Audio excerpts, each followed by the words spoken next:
Happy New Year, everyone. I'm having a wonderful New Year's Day. I hope you are too. It's the first day of a brand new year, and I want to thank you for starting off 2026 with Strawberry Ink. Today's episode is heavy but important. It's a story about accountability, transparency, loss, and the long legal battle that followed the death of a young mom in Ohio. This is the story of Takia Young and the police shooting that changed Blendon Township forever. Takia Young was just 21 years old. She was a black mother of two little boys, ages 6 and 3. She got pregnant again, expecting a baby girl, which was apparently going to be born in November 2023. Her family says she was full of life, protective of her kids, and excited for this pregnancy. Her grandmother, Nadine, described her as a loving young mom, trying to build a stable life for her kids. At being a mom, she was a good symbol. She was not like many low-income white moms around that age group who neglect their baby. This was someone who deserved to be a mom. Ohio officials often invoke Marsy's Law, a victim rights statute that allows police to withhold names of victims of violent crimes. But this law will not be practiced in Strawberry Ink. In this show, the names of victims and suspects will be displayed publicly, as the public deserves to be informed of certain things that happen. But over the past few years, agencies have increasingly used that law to hide the identities, as well, of officers involved in fatal shootings. Blendon Township was no exception. Their use of force policy is clear. Officers must move away from an approaching vehicle rather than just shooting it. But the events of August 24th, 2023 would attest every part of that policy and every part of Ohio's accountability system. At around 6:30 p.m. that day, Takia sat in her four-door Lexus parked in a handicapped spot outside of Sunbury Road, their Kroger supermarket in Westerville. The car had no license plate. A store employee approached nearby officers and claimed that Takia had stolen bottles of alcohol from their grocery store. Two Blendon Township police officers reviewed the footage from that Kroger store and then approached Takia's vehicle. One of the officers approached the driver's door and one the front of the car with his gun drawn. The officers demanded repeatedly that she step out of the car. Takia insisted she did nothing wrong. After nearly a minute, she activated her turn signal. The car rolled forward slowly. The officer confronting Takia in the driver's seat window was Sergeant Eric Moynihan from the Blendon Township Police Department. This police officer was training the other one who was standing with his gun drawn in front of the car, Connor Grubb. Grubb had joined the department in 2019, and he still kept a close connection with the sergeant in order to continue gaining experience. Grubb fired a single gunshot through the windshield. Takia was injured. She was rushed to the Mount Carmel St. Anne's Hospital. There, Westerville doctors tried to save her, but her injuries were too severe.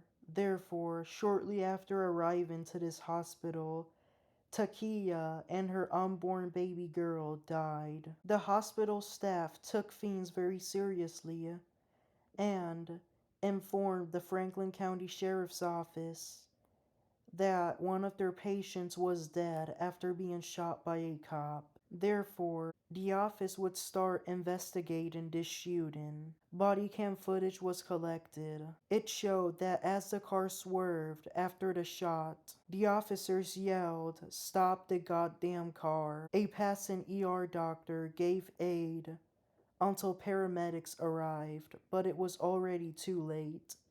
This ER doctor was at the Westerville grocery store to get necessities. The Blendon Township trustees refused to identify either officer, citing Marcy's Law. They said that the one who shot Takia was a potential victim of attempted vehicular assault because the car had touched him. They considered that the other officer was probably a victim of misdemeanor assault because his arm was inside the car through the window when it moved. Due to their police department's small size, they also refused to release the years of service of the two officers and their employment history. Both officers were suspended and placed on paid leave. Later, the sergeant, Eric Moynihan, who did not shoot Takia, returned to work. This was weeks later, and as of now, he still works for that police department. This matter was passed on to the Ohio Bureau of Criminal Investigation, who opened a full criminal investigation targeting Connor Grubb. On September 7th, 2023, Takia's funeral took place at the Genesee Avenue Church of Christ in Columbus. The Marlon Gary Funeral Home handled the arrangements. This Columbus service cremated her. Takia's family mourned not just her life, but the life of the unborn girl. On October 4th, 2023, the Franklin County Forensics Office ruled the deaths of Takia and her unborn baby murders. This office had sent a team of coroners to the Westerville Mount Carmel Hospital in order to conduct the autopsy and collect data. The bureau investigating the shooting announced a criminal probe within the state of Ohio against Connor Grubb. A special prosecutor was appointed in December of that year. Takia's family, devastated and furious, demanded a swift indictment. They held a candlelight vigil the day after the shooting outside her grandmother's home. Blendon Township's police chief called the shooting a tragic situation for everyone. But the pressure for justice for this Columbus family kept building. A grand jury at the Franklin County Court of Common Pleas reviewed the evidence. In August 2024, nearly a year after the shooting, that grand jury finally delivered its decision. Officer Connor Grubb was indicted on severe charges, being 4 counts of murder, 4 counts of felonious assault, and 2 counts of involuntary manslaughter, all felonies. He was the only officer indicted. Blendon Township trustees immediately revoked his pay, and he was now on suspension with no paychecks. Special prosecutors from the Montgomery County Prosecutor's Office, Matt Heck, Jennifer Buster, Richard Glennon, along with Dan Cable, Cheryl Pritchard, and Dan Brandt, unsealed the indictment and ordered that Grubb surrender. Therefore, Grubb turned himself in at the Jackson Pike jail with his private attorney, Mark Collins. The next day, Magistrate Mark Petrucci at the Franklin County Court of Common Pleas set a bond of $250,000. Grubb posted that bond shortly after through work benefit fundings and was released.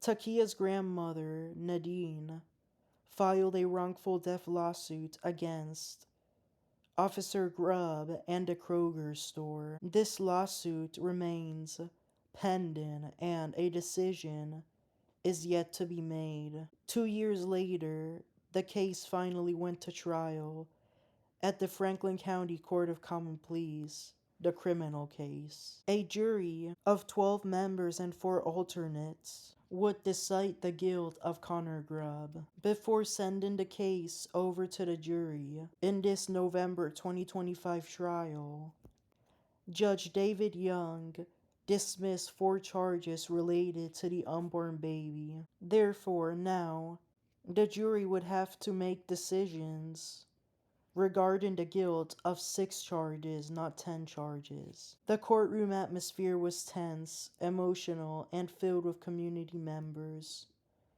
On November 22nd that month, after days of testimony, the jury found Grubb not guilty on all remaining charges. When the verdict was read, Takia's grandmother broke down in court, a moment described as heartbreaking and explosive. Blendon Township trustees reinstated Grubb's pay, but not his badge. He remained suspended, pending the outcome of the civil lawsuit. The township released a public statement on their website intended for residents to read. Officer Grubb is innocent until proven guilty. We cannot make a final employment decision until BCI's information is released. For Takia's family, the legal fight continues. For Blendon Township, the controversy lingers. And for many Ohioans, questions about transparency, accountability, and policing remain unresolved. This has been Strawberry Inc. On this New Year's Day as we move into 2026.